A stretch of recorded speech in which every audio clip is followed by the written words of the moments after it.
بسم اللہ الرحمن الرحیم۔ آج اس ویڈیو میں ہم بات کریں گے خواب کے اندر کھال یعنی چمڑا دیکھنا، رنگنا، خریدنا، بیچنا۔ حضرت دانیال رحمۃ اللہ علیہ فرماتے ہیں، اگر کسی انسان نے خواب کے اندر چمڑا دیکھا ہے، کھال دیکھی ہے، تو یہ خواب دیکھنے والے کے لیے آرائش، زینت اور لوگوں کے لیے خانہ آبادی ہے، یعنی گھر کو آباد ہونے کی تعبیر ہے۔ حضرت علامہ ابن سیرین رحمۃ اللہ علیہ فرماتے ہیں، اگر کوئی انسان خواب کے اندر کسی انسان کا چمڑا دیکھے تو یہ اس کے لیے عزت،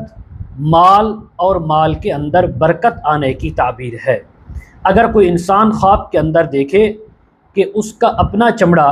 اٹھا ہوا ہے یا اٹھا اور یعنی ٹوٹ کر گر گیا ہے، یہ دیکھا ہے، تو اس بات کی علامت ہے کہ اس انسان کا کوئی راز فاش ہوگا، عزت میں کمی آ سکتی ہے یا مال ضائع ہوگا۔ اگر کسی انسان نے خواب کے اندر اپنے چمڑے کو، کھال کو سیاہ دیکھا ہے، یعنی کالا رنگ ہو گیا ہے یا نیلا ہو گیا ہے، تو اللہ کی طرف سے غم، آزمائش اور اسی طرح پریشانی آنے کی تعبیر ہے۔ اگر کوئی انسان خواب کے اندر دیکھے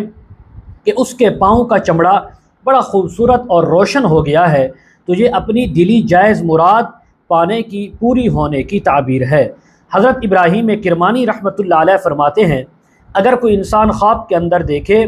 کہ اس کا سارا جو چمڑا ہے وہ خوبصورت اچھا ہو گیا ہے، تو یہ مال ملنے کی تعبیر ہے۔ اگر کوئی انسان خواب کے اندر دیکھے کہ اس کا جو چمڑا ہے، یعنی اس کے پاس جو چمڑا ہے وہ اونٹ کا ہے، تو یہ کسی انسان کی، آدمی کو وراثت ملنے کی تعبیر ہے۔ اگر کسی نے بکری کا چمڑا دیکھا یا خریدا یا بیچا، تو یہ اس کے لیے رزق میں برکت آنے کی تعبیر ہے۔